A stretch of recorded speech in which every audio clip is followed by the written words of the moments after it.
Senhoras e senhores, declaro aberta a audiência pública da Comissão de Legislação Participativa, CLP, em conjunto com a Comissão de Defesa do Consumidor, a CDC, destinada a discutir a lavagem humanitária e a importância da transparência nos compromissos de sustentabilidade e bem-estar animal.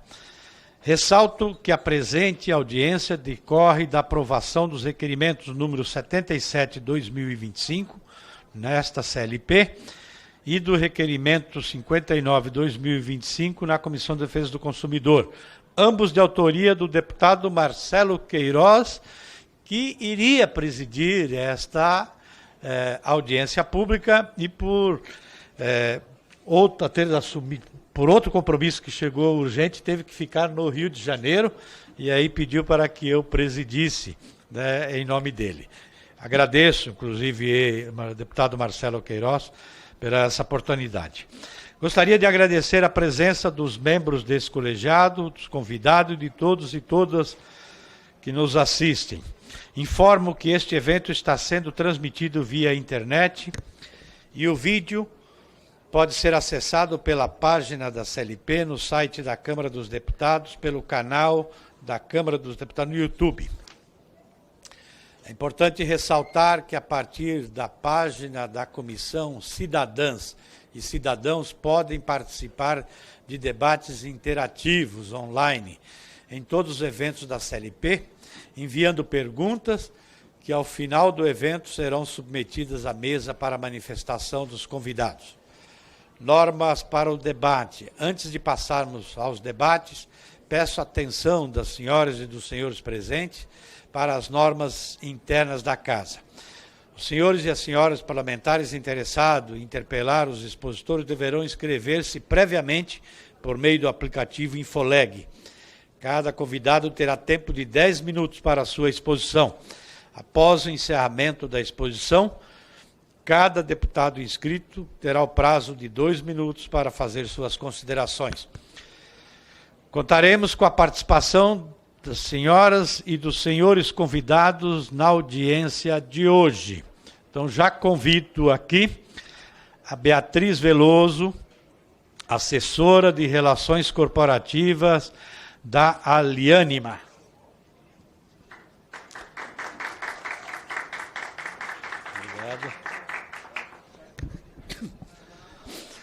O Bruno Leite, coordenador-geral de produção animal do Departamento de Desenvolvimento das Cadeias Produtivas e de Indicações Geográficas da SDI, do Ministério da Agricultura e Pecuária, que vai participar de forma online. Bruno já está aí, né, online. Tá? O Yuri Lima, advogado animalista e pesquisador.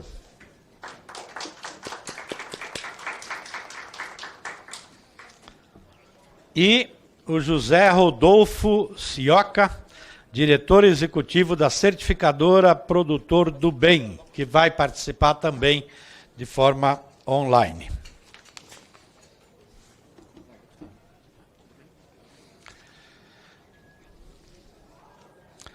Então, de acordo com as regras já anunciadas, passo a palavra por 10 minutos. Mas também, se terminou o pensamento, não tem problema terminar. Para Beatriz Veloso, que é assessora de Relações Corporativas da Aliânima.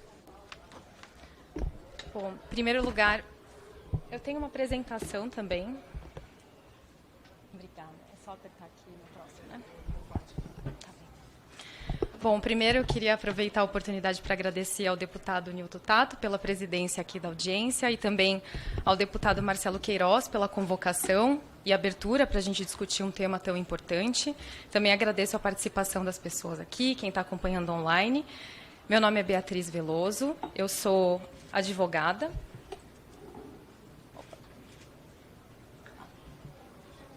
E sou também... Obrigada. assessora de relações corporativas da Aliânima. E a Aliânima é uma organização sem fins lucrativos que trabalha para melhorar a condição de vida dos animais utilizados pela pecuária. E hoje a gente está falando sobre um tema sensível e um problema grave, né, que afeta não só consumidores, mas também cria distorções no mercado.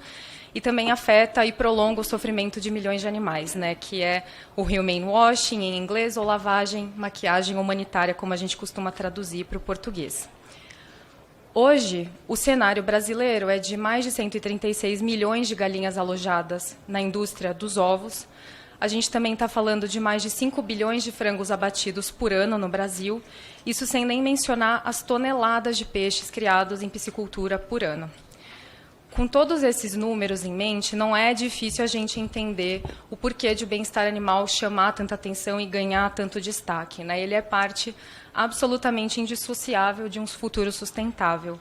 A gente está falando de pelo menos 12 dos 17 Objetivos de Desenvolvimento Sustentável criados e definidos pela ONU. E aqui eu acho que cabe uma menção honrosa, inclusive, ao ODS 12, que fala justamente sobre o acesso de consumidores a informações claras e transparentes, principalmente para a construção de um estilo de vida em harmonia com a natureza. Bom, não à toa também, ao longo dos últimos anos, a gente viu crescer um movimento corporativo muito forte de empresas que têm revisto suas cadeias de produção e de fornecimento para eliminar algumas das piores práticas da indústria, né? E isso vem em resposta a uma demanda da sociedade por produtos mais éticos e mais sustentáveis também. Então, hoje a gente tem quase 200 empresas que têm compromissos de eliminar ovos de galinhas confinadas em gaiolas das suas cadeias de fornecimento, e outras 40 que se comprometeram a eliminar as células de gestação da cadeia de produção e fornecimento de carne suína. Como vocês podem ver, a gente tem entre essas empresas alguns dos maiores nomes da indústria alimentícia com atuação aqui no Brasil. E aí qual que é o problema? Apesar de todos os esforços de educar o consumidor sobre a realidade produtiva e sobre as práticas da indústria, a gente ainda nota uma distância muito grande entre o imaginário do consumidor e a realidade. Talvez a indústria dos ovos seja a mais emblemática, né? A gente ainda tem uma visão muito bucólica e romântica do que é a produção de ovos. Não é raro a gente ver no supermercado embalagens que ilustram galinhas soltas em pastos, ou então que dizem aves felizes, galinhas felizes. Mas a realidade é que a gente tem mais de 93% da produção de ovos ainda confinando galinhas em gaiolas de bateria. Bom, eu sou advogada e a primeira pílula jurídica é, né, quando a gente fala de uma relação de consumo, a gente fala de uma relação assimétrica. As duas partes estão em situação de absoluto descompasso e desigualdade, né? Então, nesse contexto, a gente sempre diz que a informação é um poder e é um direito, e a transparência, como contraposição, é um dever. E aí é que surgem, né, os conceitos de greenwashing e humane washing, né? Eles são primos muito próximos, quase sempre caminham juntos e acontecem justamente quando as empresas se apropriam desse discurso de proteção ambiental ou animal, dependendo do recorte, sem que a empresa de fato se preocupe em implementar essa proteção do meio ambiente e dos animais. E aí realmente, né, é um show de fumaça e espelhos, uma maquiagem mesmo, que faz com que certas marcas, certos produtos, certas promoções pareçam mais éticos e mais sustentáveis do que eles de fato são. Só que isso acontece às custas de alguém, né? Então, acontece às custas do consumidor, às custas dos concorrentes também e de investidores, muitas vezes. Normalmente, quando a gente fala em greenwashing, a gente fala daqueles 7 pecados, né? E aí eu fiz aqui o exercício de traduzir para o que seria o equivalente ao humane washing, né? Então, a gente tem a vagueza e a imprecisão quando a gente vê animais felizes, né? O que significa um animal feliz? A gente não tem a especificação do manejo e da prática de criação. Tem também a irrelevância. Então, quem nunca viu a embalagem que diz frango sem hormônio, né? Quando, na verdade, o uso de hormônio como promotor de crescimento no Brasil já é proibido há muito tempo. Então, não é necessariamente um diferencial competitivo daquele produto. Tem também a troca oculta, né? Então, galinhas alimentadas com ração enriquecida, mas ainda também sujeitas ao uso irrestrito de antibióticos. Tem a falta de provas, que tem sido cada vez mais comum, com empresas criando seus próprios selos de bem-estar animal, sem nenhum tipo de certificação ou auditoria externa independente. Tem os falsos rótulos também, como a gente viu, né, de animais soltos em pasto, com completo domínio sobre comportamentos naturais, quando, na verdade, aqueles animais ainda são mantidos em confinamento intensivo. A gente tem o menor de 2 males, então, usamos enriquecimento ambiental, mas ainda com confinamento intensivo. Então, entre 2 práticas terríveis, eu escolho a menos pior. E aí a gente tem o mais grave, que é a mentira, né? Quando a empresa diz que é cruelty-free, ou quando ela diz que a sua criação é humanizada e ética, mas, na realidade, a gente tem, inclusive, empresas com autuações e com violações a normas e boas práticas zootécnicas. E aí, né, essa intenção de atribuir virtudes de bem-estar animal, ela é usada para tranquilizar as pessoas, né? A gente vê empresas querendo conquistar esse consumidor que está especialmente preocupado com a forma como os animais são criados. E como que isso se relaciona aos compromissos corporativos e ao trabalho que eu venho fazendo com as empresas, né? Ainda que a gente tenha informação sobre um número bem relevante de empresas que faz um trabalho sério e lidera a indústria em termos de bem-estar animal, a gente também vê, por outro lado, um número bastante relevante de empresas que se apropriou da pauta sem demonstrar comprometimento de fato com o assunto. E aí eu fiz um levantamento, né, entre aqueles compromissos de ovos e suínos que eu mencionei antes, e a gente viu que quase 16% dos compromissos hoje estão fora do ar, sendo que muitas dessas empresas que removeram as suas políticas se beneficiaram de cobertura de imprensa e divulgaram amplamente na mídia, e a remoção não foi acompanhada do mesmo barulho e da mesma divulgação. A gente tem também mais de 21% de empresas que, apesar de manterem as suas políticas de bem-estar animal no ar, nunca compartilharam informação com ninguém sobre a implementação desse projeto. E aí a gente tem mais de 17% também de empresas que compartilharam um progresso muito tímido no assunto e muito provavelmente não vão cumprir o prazo anunciado, e aqui considerando que muitas trabalham com 2025 como prazo final. E aí tem aqueles casos também bastante famosos, né, de empresas que reduziram a cobertura da política, alteraram o prazo sem nenhum tipo de comunicação, nem com as organizações da sociedade civil e muito menos com seu público consumidor. E aí, quando a gente considera esses números, né, como um termômetro real do comprometimento das empresas com o tema do bem-estar animal, não é muito difícil e nem injusto a gente concluir que um número bastante relevante de empresas ainda trata esse tema muito mais como uma ferramenta de marketing e até como uma forma de reduzir riscos reputacionais e menos como um valor integral e basilar da sua política de ESG.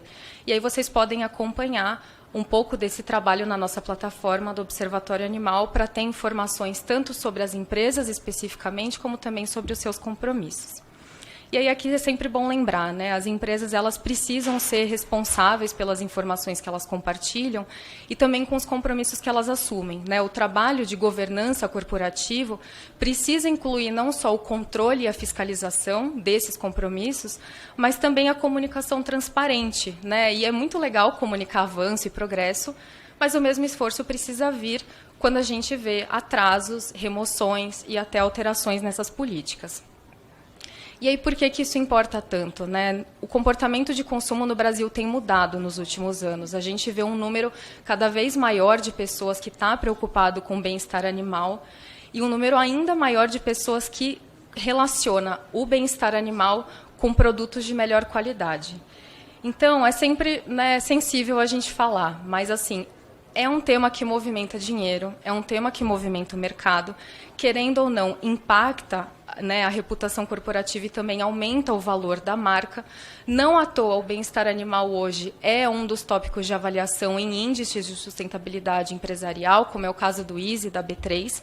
E aí aqui é sempre bom lembrar, né, o professor Celso Leme sempre diz que não olhar para o bem-estar animal é um risco, mas a gente precisa começar a entender que o descumprimento de compromissos e políticas de bem-estar animal também é, né? Então, hoje no Brasil, a gente não tem normas que definem o que é uma produção de ovos livres de gaiola e a gente também pode melhorar as informações que estão disponíveis na rotulagem de produtos de origem animal. E essas duas lacunas regulatórias, elas criam um vácuo muito importante em duas pontas, né? Primeiro, que as pessoas não sabem pelo que estão pagando e não conseguem considerar o custo oculto, né, dos seus produtos e do que ela paga. e também cria uma insegurança na outra ponta da cadeia, né? Porque, querendo ou não, infelizmente, cria uma competição muito injusta entre as empresas e os produtores que investem na revisão das suas cadeias, em treinamento adequado de manejo, em revisão das suas práticas, em selos e certificações, versus aquelas que se apropriam de um discurso e de termos sem aplicação prática. E aí esses dois tipos de empresa e dois tipos de produtores, eles competem pela atenção e pelo dinheiro daquele consumidor no momento da compra. E aí, né, como a gente está falando de uma relação de consumo, sem normas mínimas definidas, quem define a regra do jogo é o mercado, né? E o que a gente nota é que não só o bem-estar animal é relativizado, como também o direito do consumidor, que está protegido na Constituição, no Código de Defesa do Consumidor, em jurisprudência já bastante pacífica e sólida. E aí, né, a gente precisa sempre lembrar que esse movimento ele é um movimento que inclui uma sociedade, né? Então, a gente compartilhou uma cartilha com todas essas informações, é sempre de interesse público, né, fazer esse monitoramento também. E aí, aqui pensando nas nossas recomendações, né, a gente, primeiro, recomenda, né, a regulamentação da rotulagem de produtos de origem animal, aqui mais precisamente falando também dos ovos, para maior transparência sobre as práticas da indústria. Então, cabe mencionar o PL 3729, de 2025, de autoria do deputado Marcelo Queiroz. O trabalho também contínuo, né, para garantir que o consumidor tenha informações claras e precisas no momento de tomada de decisão e também não pague por práticas e produtos de bem-estar animal que não necessariamente são reais, e também a regulamentação da produção de ovos em sistemas livres de gaiola. Obrigada. Muito obrigado, Beatriz. Já convido, que vai participar de forma online, o Bruno Leite, que é coordenador geral de produção animal do Departamento de Desenvolvimento das Cadeias Produtivas e de Indicações Geográficas do Ministério da Agricultura e Pecuária. Bruno, está no ar? Estou no ar. Bom Ótimo. dia, me escutam? Ótimo, estamos ouvindo muito bem. Obrigado, Bruno, com você. Tá joia. Obrigado, deputado. Obrigado a todos aí pelo convite, quem compartilha a mesa e a tela aqui, né? Parabenizar aí a colega da Alianima aí sobre a apresentação. E fazer algumas considerações aqui, apenas do ponto de vista do serviço público aqui, da área que compete ao Ministério da Agricultura. O tema bem-estar animal ele é um tema bastante transversal dentro da nossa esfera de atuação. Nós aqui na Coordenação Geral de Produção Animal, nós trabalhamos muito com o fomento às boas práticas, a discussão junto ao setor da importância do bem-estar animal, não só como um fator ético, né, que foi muito bem explicado aí, mas também como um fator produtivo, né? Hoje a gente tem aí, sabe que isso aí impacta diretamente na produção dos animais, na questão que muito se discute hoje aí das emissões de gases de efeito estufa. Então, acho que é tudo um pacote aí de produção sustentável que a gente fomenta aqui.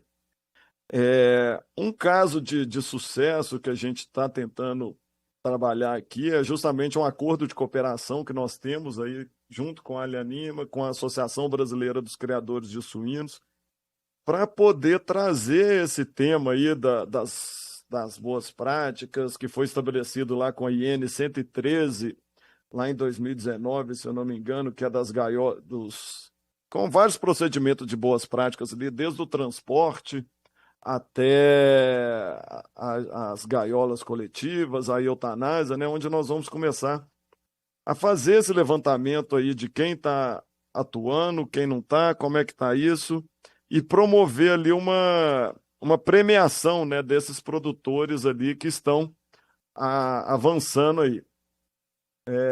E por que a gente está fazendo isso? Nós aqui somos um setor de fomento, que trabalhamos muito próximos à Secretaria de Defesa Agropecuária, né, que por regimento é quem faz a fiscalização do bem-estar animal aqui dentro do Ministério. E um dos pontos que foi colocado aí na apresentação prévia à minha, que nós temos que discutir, eu concordo que essa questão aí ela acaba assim, perdendo muito o controle, as empresas às vezes criam essa competição desigual de quem está querendo fazer a coisa certa e quem só quer mostrar, mas não tem critério.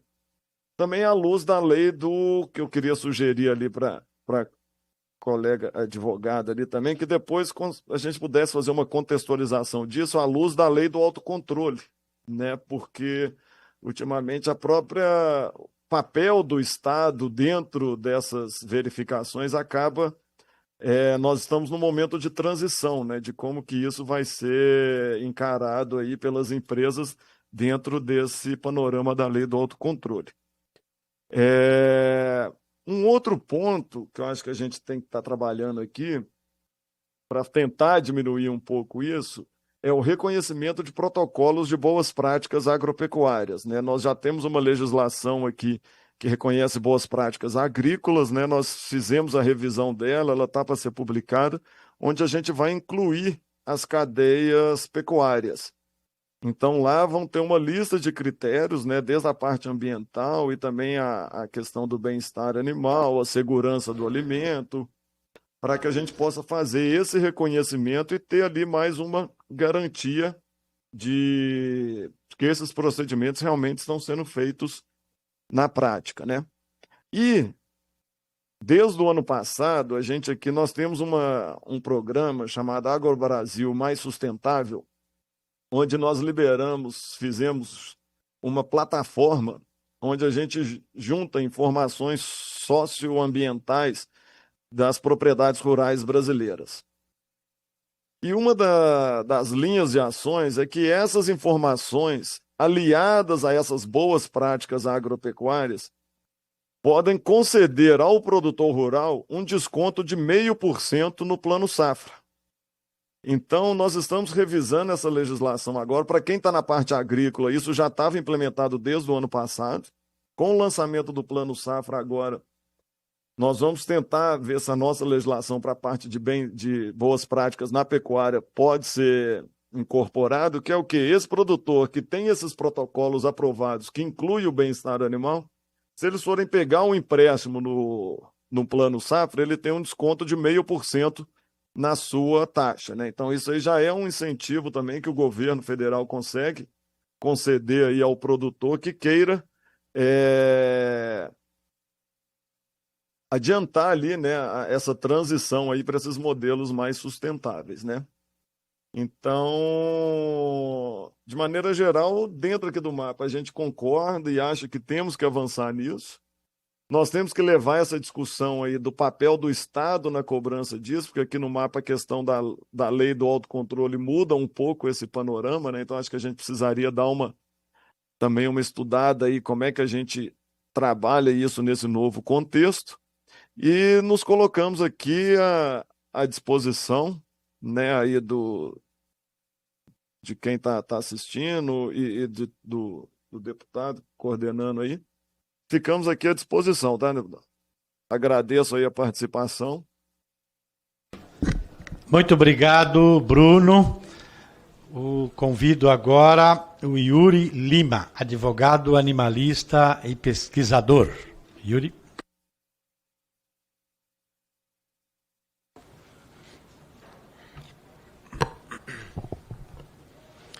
Bom dia a todas e todos. Vou vir só um pouquinho mais para cá.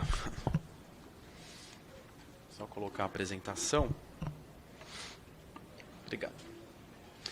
Bom, meu nome é Yuri Fernandes Lima, sou advogado e sou pesquisador em direito animal. Atualmente eu estou na fase final do meu doutorado e o meu tema de pesquisa é justamente o direito à informação do consumidor de produtos de origem animal. Tema que se relaciona diretamente com o que está sendo tratado aqui hoje, que é o Humane Washing. Então, em complementação à fala brilhante da minha colega, eu vou trazer aqui alguns aspectos jurídicos, iniciando pelo direito à informação, que é um direito já consagrado no nosso ordenamento jurídico, um direito fundamental, que está localizado na Constituição Federal e também no Código de Defesa do Consumidor. né? E por mais que esse direito seja um direito já assegurado, já reconhecido pela nossa legislação, o que a gente vê na prática é um grande descumprimento, né, desse direito e dos dispositivos legais que o asseguram. E isso não é só com relação aos produtos de origem animal. A gente vê esse descumprimento do direito à informação em uma série de produtos, em produtos direcionados a crianças, por exemplo, a questão envolvendo alimentos orgânicos, alimentos transgênicos. Então, é muito importante a gente debater esse assunto do direito à informação, né, e fazer ele valer, principalmente, tá?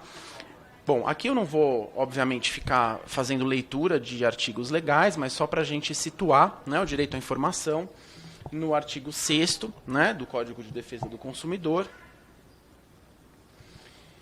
E aqui eu vou trazer alguns exemplos com imagens de empresas e produtores e produtos que acabam fazendo, né, um human washing,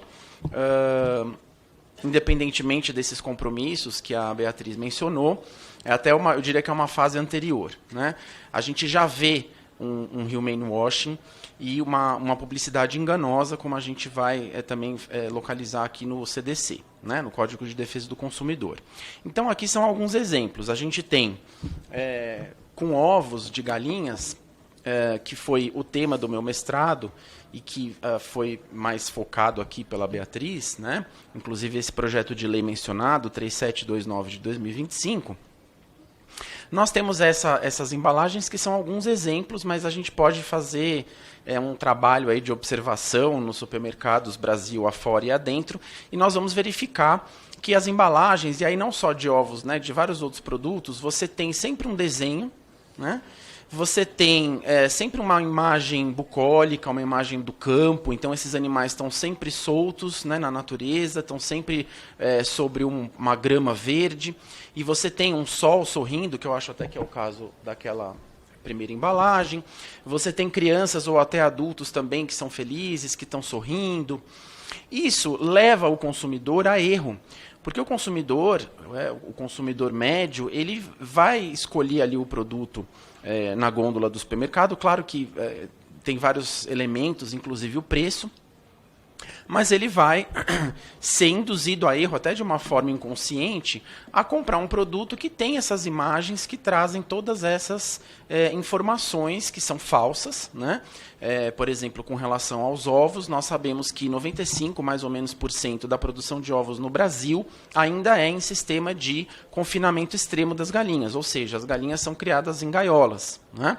Mas nas embalagens a gente vai ver essas imagens. E como a Beatriz trouxe, a gente vai ver frases que são vagas, imprecisas, como galinhas felizes, ou até o happy egg, né? O que é um ovo feliz? Em um idioma estrangeiro, que muitas pessoas no Brasil não têm conhecimento do idioma inglês, né? Então, são termos que são imprecisos e não condizem com a realidade. A mesma coisa acontece com leite de vaca, né? Vocês podem observar aí nessas embalagens que você tem sempre o pasto verde, né? Sempre a natureza. Você tem uma camponesa aí numa dessas embalagens de toquinha ordenhando a vaca, né? Essas informações são falsas, porque não é assim que a produção... Obviamente que nós temos pequenos produtores, né? Mas a gente está falando aqui da grande produção no Brasil, ela não é dessa forma. A carne de porco, até que o colega do mapa mencionou, a Instrução Normativa 113 de 2020, os porcos são criados em sistema também de confinamento, tem uma série de práticas de mutilação nos porcos, principalmente nos leitões recém-nascidos, sem anestesia, sem analgesia, né? Mas a gente vê o que na embalagem? A gente vê um salamito tocando bateria, né? Isso não é à toa, isso é intencional, isso é para o consumidor ser levado a erro. Então, além de um desrespeito ao direito à informação, nós temos ainda uma publicidade enganosa ou abusiva, dependendo da situação. Inclusive, uma publicidade enganosa por omissão. Mesma coisa do frango. né? Você tem aí o frango aviador, o frango feliz, um frango que está pilotando um avião livre, né? No céu, quando a realidade é muito diferente disso. Os frangos são criados, não em gaiolas como as galinhas poedeiras, mas em galpões, né? Em uma alta quantidade de animais num mesmo espaço. E eles portanto, estão sempre em situação de estresse, né? Estresse crônico. Você pode observar também vários problemas físicos, né? Muitos animais doentes, animais até às vezes com mutilações também, mas o que o mercado traz para o consumidor é que esse frango ele está voando no céu. Então aqui também só para situar, no Código de Defesa do Consumidor, onde está, né, a previsão sobre a publicidade enganosa e abusiva, né? E nós temos que lembrar também que constituem crimes contra as relações de consumo, né? Essas práticas, como eu disse, bastante corriqueiras de informação enganosa, informação abusiva, publicidade enganosa e abusiva. Então, era essa contribuição que eu queria trazer, né? Isso tudo agora piora, como a Beatriz falou, porque a gente tem uma maior preocupação, uma preocupação disso, né, para dizer, mais do que ainda já faziam, que elas estão... Convido agora o José Rodolfo Cioca, diretor executivo da certificadora Produtor do Bem, que vai participar de forma online. Está no ar aí, José Rodolfo Cioca? Olá, vocês me escutam? Muito bem. Com a palavra. Perfeito. Eu vou compartilhar a tela aqui, só um minutinho.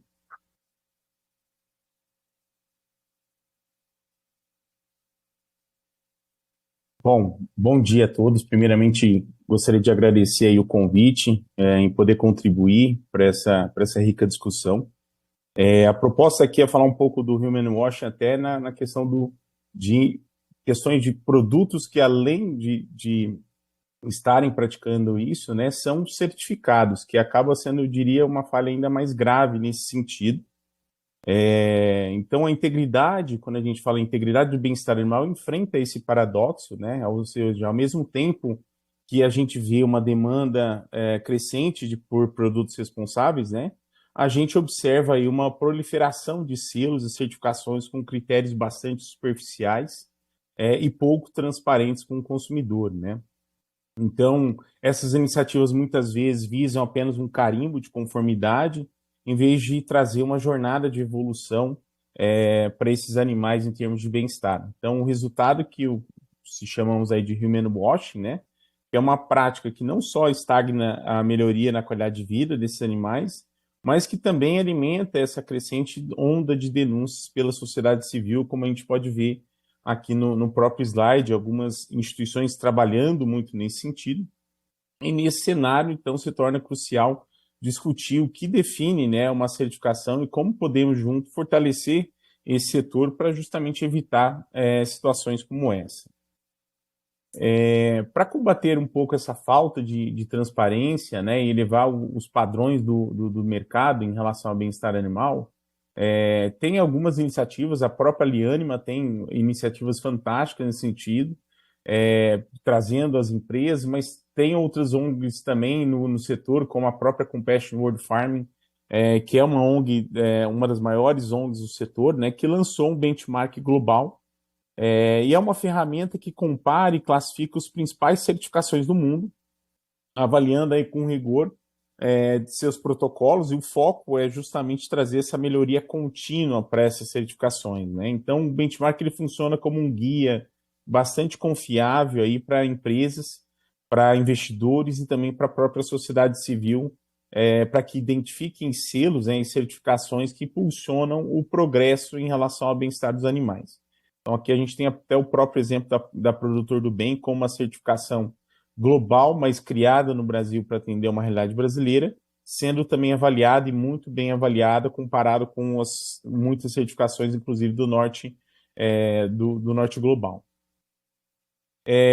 Para que serve, então? A gente tem aqui a certificação, né? A certificação ela reconhece e comunica de forma clara que produtores e indústria adotam essas melhores práticas de produção. Então, é importante muito, mais do que um selo, né, acaba sendo um símbolo que gera confiança no consumidor e que valoriza o produto, né? Então, certificar é justamente garantir transparência, garantir qualidade e essa diferenciação no mercado. Foi muito bem colocado essa importância da transparência aí, principalmente para o consumidor, para que ele não se sinta enganado, né? E a certificação ela traz isso de uma maneira prática, né? Uma vez que existe uma auditoria em loco para fazer essas verificações. Então, de que forma que conseguimos trazer essa transparência, né, que gera a confiança? Então, primeiro e mais importante é a transparência nas exigências de uma empresa de certificação que promova, né, de forma ética esse processo de certificação. Então, protocolos com requisitos que são claros, requisitos que são públicos, trazendo, então, credibilidade, que é o que o processo justamente exige, né? Aí, claro, além da disponibilidade, que essa transparência ela se inicia justamente pelo livre acesso à informação. Então, a gente vê a importância, principalmente quando a gente fala de bem-estar animal, da importância das certificações de disponibilizarem os protocolos para o público, né? Isso é fundamental para que isso possa ser avaliado e até questionado muitas vezes, e assim gerar confiança entre todos os elos aí do setor, né? E quando a gente fala em transparência, a gente é fundamental um selo que traga a informação, como foi trazida pelo Dr. Iruri, a informação clara para ele. Então, e foi muito nesse viés que a Produtor do Bem buscou trazer, porque o termo bem-estar animal ainda é um termo muito abstrato, é um termo muito amplo ainda para as pessoas, e aí as pessoas acabam não entendendo muito o que significa bem-estar animal. Então, o que é bem-estar animal para essas pessoas, né? Acaba sendo um ponto importante de justamente verificar, e aí, nesse sentido, a gente traz, a Produtor do Bem trouxe, junto ao selo que vai na embalagem desse produto, quais são os principais requisitos que estão sendo certificados ali, e aí a gente também entende que nem todo produtor está no mesmo nível de produção em termos de bem-estar. Então, é importante eu poder reconhecer aquele produtor que já fez um grande avanço em relação ao bem-estar daquele que já está muito mais adiante e que precisa ser diferenciado por isso. Aqui a gente traz o exemplo de um sistema, por exemplo, de animais, por mais que tenha atendendo critérios de bem-estar, mas animais que ainda continuam confinados em ambientes fechados, de outros que os animais seriam o que nós chamamos de caipira, né? Então eu preciso diferenciar isso de uma maneira mais clara num selo. Então a gente buscou trazer isso, inclusive trazendo um ícone que parece ser algo sutil e que não tem importância, mas se você pegar uma ração de pet food e você vê lá bem-estar certificado bem-estar animal, sendo que dentro dessa ração você tem inúmeros tipos de proteína animal, ou seja, qual sistema produtivo você está certificando. Então, a importância de trazer isso de uma maneira muito clara para o consumidor. E é de suma importância, né, a gente minimizar esses conflitos de interesse. Quando a gente fala em certificação, né, as auditorias elas devem ser feitas por auditores independentes, que não tenham vínculo direto com a certificadora, isso é fundamental. Os auditores também devem possuir regras de ausência de conflitos de interesse, ou seja, ele não pode ter vínculo, por exemplo, para ser um consultor daquela empresa que ele está auditando, entre outros. Tem um prazo máximo de auditorias que ele pode realizar na mesma empresa. E para aprovação é importante, obrigatório atendimento a uma pontuação mínima e requisitos fundamentais que estão definidos pela própria certificadora, que pode colocar em risco a premissa de bem-estar animal de forma evidente, né? Ou que corresponde ao não atendimento a um requisito legal da própria legislação, né? Então, é assim que tem sido o feito trabalho, no caso aqui da Produtor do Bem. Além, claro, dos ciclos de auditoria que são planejados, ou seja, as auditorias elas precisam ser realizadas de forma anual e ainda a solicitação e acompanhamento dos resultados ao longo do processo, ele pode ser realizado justamente quando necessário. As legislações, quando a gente fala dessas diferenças, né, as legislações elas são importantíssimas e precisam justamente exigir critérios factíveis ao sistema de produção do país para que todos os produtores consigam atender a esses critérios. A gente pega aqui o próprio exemplo da IN 113, que trata aí da questão do bem-estar de suínos, né? Então, a proposta aqui é justamente a legislação, a proposta é elevar o patamar de credibilidade do país e, claro, consequentemente, também elevar o nível de bem-estar dos animais produzidos naquele país.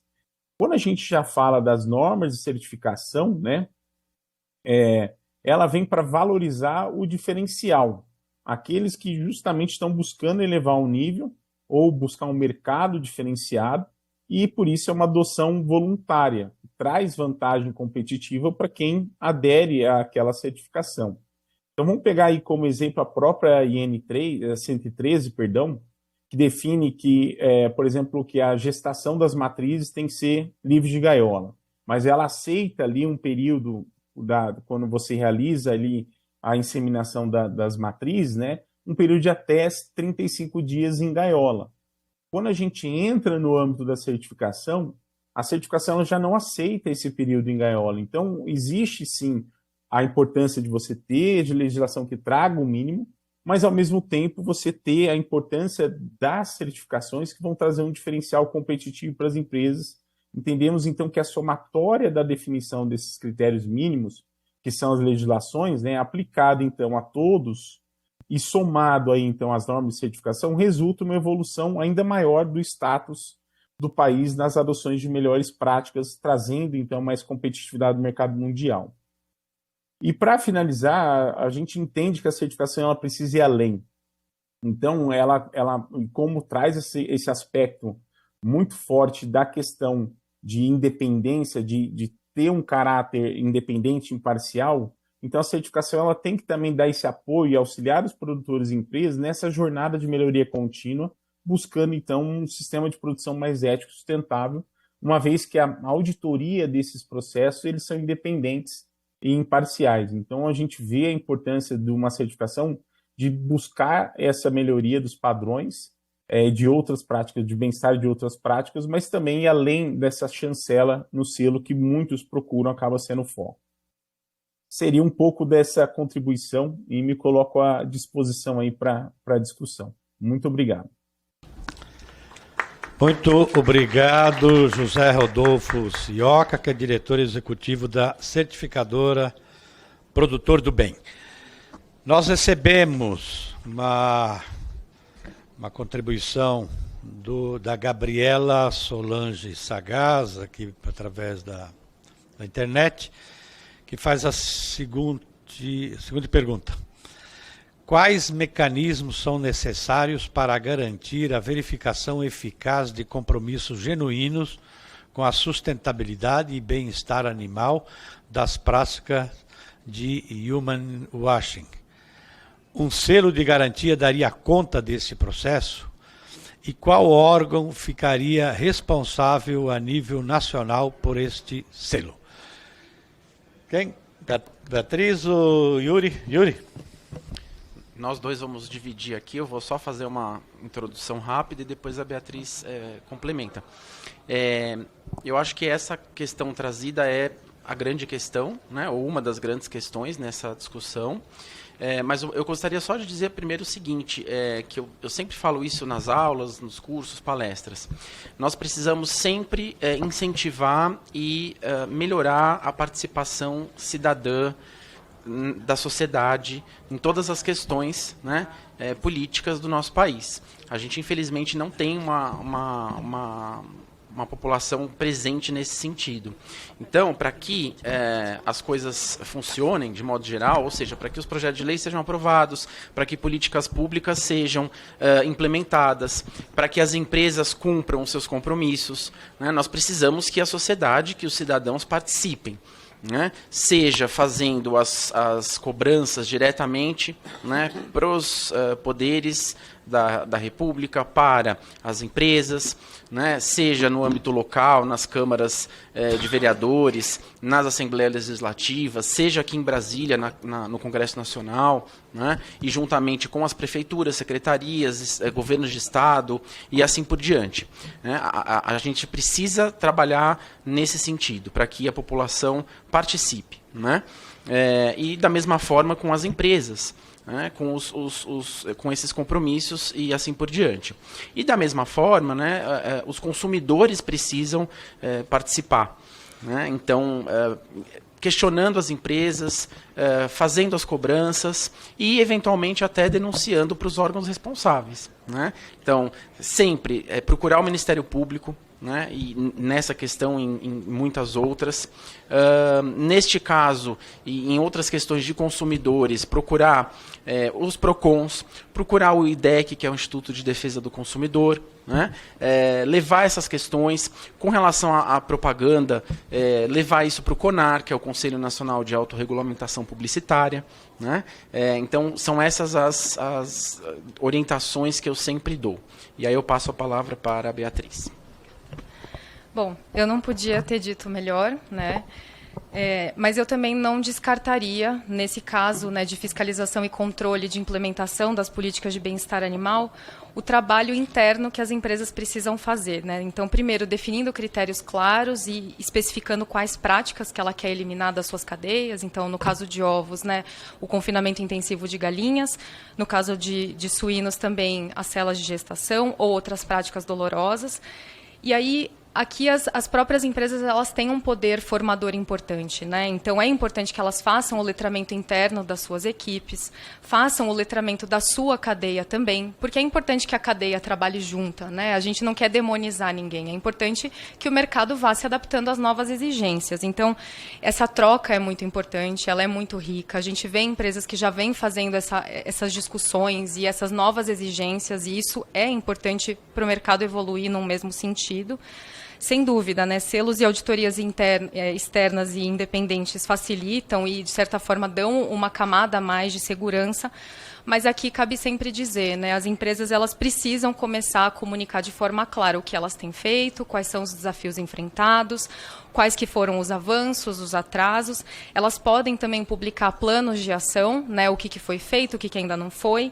E aí, assim, sempre a gente indica, né, olhar o que os seus pares estão fazendo. Relatórios de sustentabilidade são uma excelente ferramenta também para o consumidor final, para os órgãos de controle e fiscalização também acompanharem a implementação do assunto.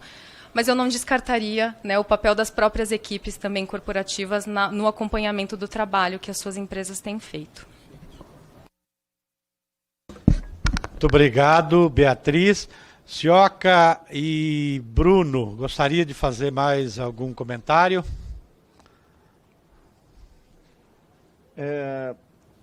Se me permitem. Sim.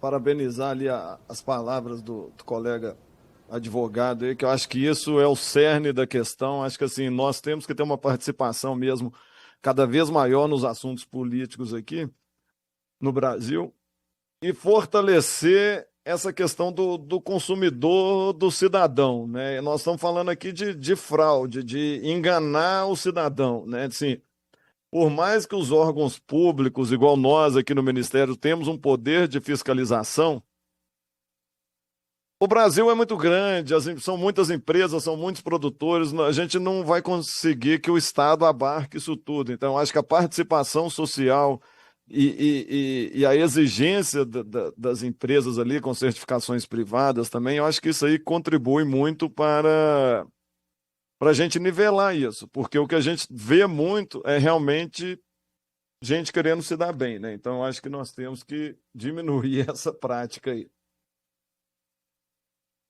Obrigado, Bruno. Sioca, gostaria mais alguma consideração? Eu acho que foi muito bem explanado pelos colegas. Eu acho que justamente a importância a gente traz aqui, que infelizmente a gente ainda vê muito essa chancela por meio de certificações privadas. Isso realmente é algo que preocupa e a gente vê algo muito crescente nisso.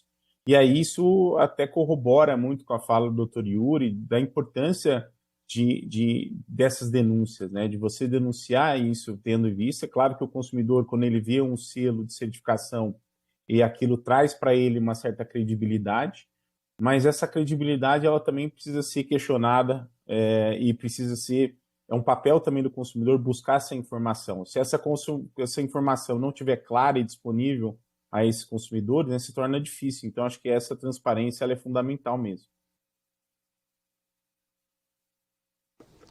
Muito obrigado, Sioca. Eu vou...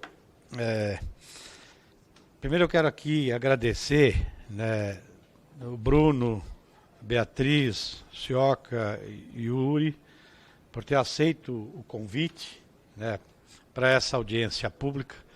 Agradecer ao deputado Marcelo Queiroz, que é quem aprovou, tanto na CLP como na CDC, o requerimento dessa audiência, e a oportunidade de presidir essa audiência pública. Acho que, se não me engano, na semana que vem, eu vou também presidir uma audiência pública sobre greenwashing. Tá? Talvez seria até importante fazer as duas, né? Conjuntamente. E aí a gente celebra muito, nós que somos militantes, né, eu como até nesse momento também presidindo a Frente Parlamentar Ambientalista, mas que somos defensores da vida, e não só da vida dos humanos. Tá? Então que a gente luta lá contra os agrotóxicos, por todo o impacto que tem no meio ambiente, para a saúde dos humanos, também dos animais, da quantidade de animais que morrem envenenada nas plantações.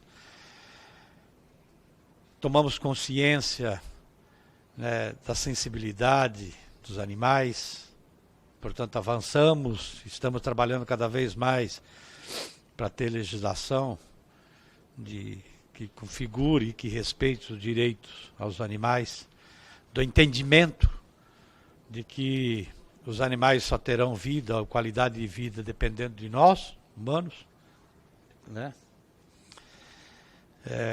Enfim, tudo isso a gente celebra que também essa consciência vai ganhando espaço na sociedade.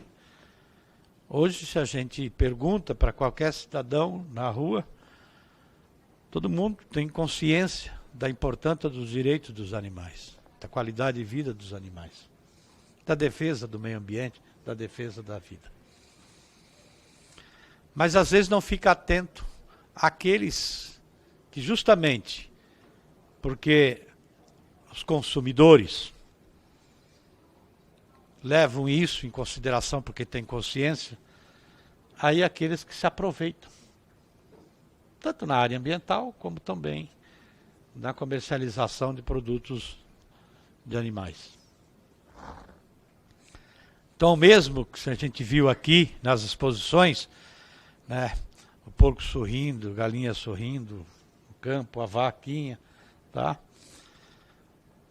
A gente também vê esse tipo de imagem, essa mesma correlação também para quem quer mostrar que respeita o meio ambiente, dependendo da cadeia produtiva. E aí eu quero, na verdade, falar com quem está acompanhando a gente nessa audiência. Tá? Quando a gente for trabalhar aqui, e eu sou relator, inclusive, desse projeto que a gente vai ser audiência pública, tá? Do greenwashing, tá? E aí vocês não têm ideia da pressão que tem de empresas, dos setores corporativos que têm uma capacidade de influência, né, e de lobby muito forte dentro dessa casa. E que na hora do vamos ver dentro, se a gente leva um projeto desse, como esse do Marcelo Queiroz, se a gente levar para o plenário, a gente tem uma dificuldade muito grande de ter os votos necessários. Porque os interesses, né, corporativos, estou falando das empresas, que se utilizam dessa mentira, podemos dizer assim, né, da propaganda enganosa, e se aproveitando da consciência dos consumidores, tá? tem uma força maior dentro dessa casa para fazer. Então eu chamo a atenção aqui, na verdade, para quem está acompanhando a gente, de que não basta a luta de algumas organizações da sociedade civil, de alguns parlamentares, tá? Nós precisamos que esta consciência também se transforme em ato político, de ação, de apoio às organizações, né, que trabalham em defesa dos direitos dos animais, que reflitam, inclusive, na época da eleição, tá? De como é que se trabalha isso. Porque se a gente quer construir uma sociedade que seja justa, que seja fraterna, que seja solidária, a gente não quer só para os humanos, a gente quer também para toda a vida, né? Todas as formas de vida. Então, quero aqui mais uma vez agradecer a oportunidade de vir aqui aprender com vocês.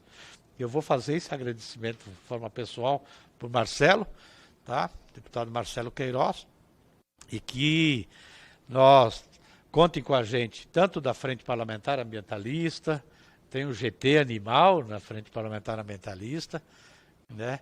E também do papel que a gente tem na Comissão de Meio Ambiente da Câmara. E eu, como parte da Comissão de Desenvolvimento do Defesa do Consumidor, aceitei também esse desafio aqui. E agradecer, evidentemente, toda a equipe da Comissão de Legislação Participativa.